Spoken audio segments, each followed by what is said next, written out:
What brings you to the convention? They're paying me to be here. They're paying me to be here to flex some live aerosol flavors. So that's what I'm doing, you know? So yeah, all 3 days, convention inside, live aerosol outside, break dances, live bands, whole multitude of things that are going on for the whole event and whatnot. These are the same people that booked National Coliseum for the Long Island Tattoo Convention. So you know, Tattoo Blues and all, going through United Ink and all that kind of flavor with that. So they're doing it big every year. You know, every year it continues to get bigger, and I'm actually just on board with them recently. So it's good to see them doing a venue like this with such history. You know, because this place has been around since you know, 1910 or 1911. And they've built extensions on the building, but the original hangar was built in the teens. So, pretty cool.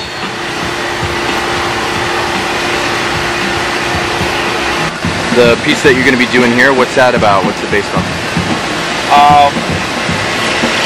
Basically,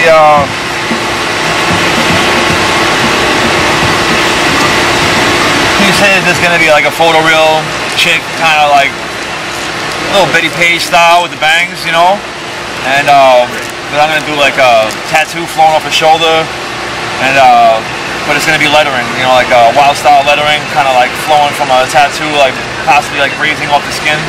So mess around with a couple different techniques, but all black and gray with like a little kind of little wash of color in there. I guess you could say it's got a little tattoo swagger to it, but you know, this is gonna be just, you know, some pretty raw graph shit at the same time, you know. Is it something that came to you just out of your mind, or do you get it from a reference? Yeah, I referenced this because I am doing like a photoreal painting, so for sure, using you know, from like a high res, you know, shoot from a model, and then reinterpreting certain aspects of that, you know, in terms of the composition and, you know, kind of the technique they use around it, you know, obviously to kind of just saturate that into the mix, you know. So that part I'll get to when I start painting the rest, you know. But now I'm just going to start working on all the rendering with the black and gray, you know, female figure, and then get into some of the other lettering and other trick kind of background work, you know. So should be cool. How long do you think it's going to take you to do the piece? I mean, are you going to be painting it straight, or are you going to take some time with it? Break it up over the 3 days, you know. Going to have merchandise inside and canvases for sale for like the next couple of days, so space it out and, you know, kind of do that kind of thing. Plus, when the sun's beating on you high noon at 2 o'clock, you're definitely taking more breaks than, you know, as if you had a nice little lip of shade over you. So, you know, I'll be finished up by Sunday by, I'd say, 3-4 o'clock before the light even starts dropping down, so everybody can take their final pics and everything like that, and, you know, get it all good to go. And then, yeah, you know, getting basically 3 artists on it for this year, and you know, we'll see what's good. Maybe next year we'll build it up with even more artists, maybe even more stations for canvases, and, you know, it's definitely it's got capacity to keep on growing. And the guy that's like, I don't know if I would necessarily call him the curator, but the guy that's in charge of the space right now, is super into doing these creative projects and kind of integrating all these things together. So they've even talked about giving us some old airplane parts for us to paint for this art fusion stuff inside. So pretty psyched to see what they have to come out with that, you know. You have a lot of stuff in the gallery. You're doing gallery stuff as well as you do a lot of commission. I mean, I've always done, you know, gallery's never been my main bread and butter. My bread and butter has always been like the murals and the events, and, you know, obviously I was doing everything on the street prior to all that, so it kind of like, you know, it ran its course, you know, doing all the raw shit before getting to the prettier, you know, stuff, if you would say. But at the same time, you know, I was out there, you know, doing some polished pieces on these lines that, you know, people were only doing really, you know, simple style letters around and stuff like that. But you know, to me, that's what it was all about, was kind of pushing the envelope in terms of all different letter styles and different placements of like, you know, where you're trying to throw shit up. And, you know, back in the day, I mean, my focus was really train lines, you know, the box vans, fucking pastry trucks, billboards, shit like that, you know. You know, the underpasses, all that kind of stuff, you know, they would have nice rides, you know, because I started in the early 90s, so, you know, it was past the train era. And freights, yeah, I got into some freights, but, you know, out here, there's not a shitload of freights. If you go upstate, Jersey's got a shitload of freights, but, you know, it's, a lot of those fucking yards were a hassle in terms of getting chased out of them and shit like that. And more often than not, when we were going out to do shit in Jersey, illegally painting, we were painting illegal shit in these spots, fucking broad daylight still, pre-9/11, you know, for the most part. And then after that, it kind of changed the dynamics a little bit of that, you know. But, yeah, at one point, you know, we were sitting there fucking running around doing fucking broad daylight productions on these train lines, you know. And then, you know, obviously things change, you know. Now they don't know what the fuck you're on the train line for. You might be sitting there for something else other than trying to put a fucking graffiti piece on the underpass, you know. So, you know, different day and age that we live in, you know. So, what can you do? Times change, you know. Back then there wasn't 10 million cameras every time you went to go on, you know, peep around the corner and do something. So, you gotta be conscious of all that.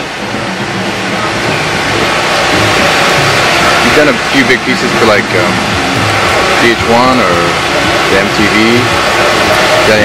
Was it MTV or VH1? Yeah, I did the backdrop for Pharrell for MTV for 2007, 2008, and should we call it?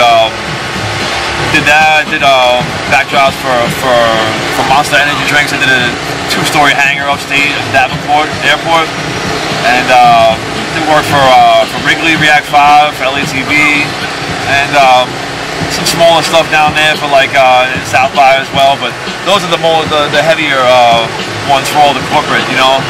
And yeah, for sure. I mean, this is gonna be right here. This is it's already gotten written up in Newsday, Verizon TV shoutouts. They got WBAB coming down here. Rebel Ink magazine came down last time to shoot, you know, all, you know, actual still shots of pinup girls in front of some of the art backdrops. So, you know, once again, it's like the event runs on like all different tiers, you know. So, all depends when you're here. There's always something interesting going on, you know. Do the corporate people approach you, or do you know, reach out to them? How does that work for you? Well, I've gotten, I'd say maybe 75–80% of my work in my freelance career, like, you know, on this whole graffiti stuff and art career and everything, pretty much all through referral, you know, with no advertisement.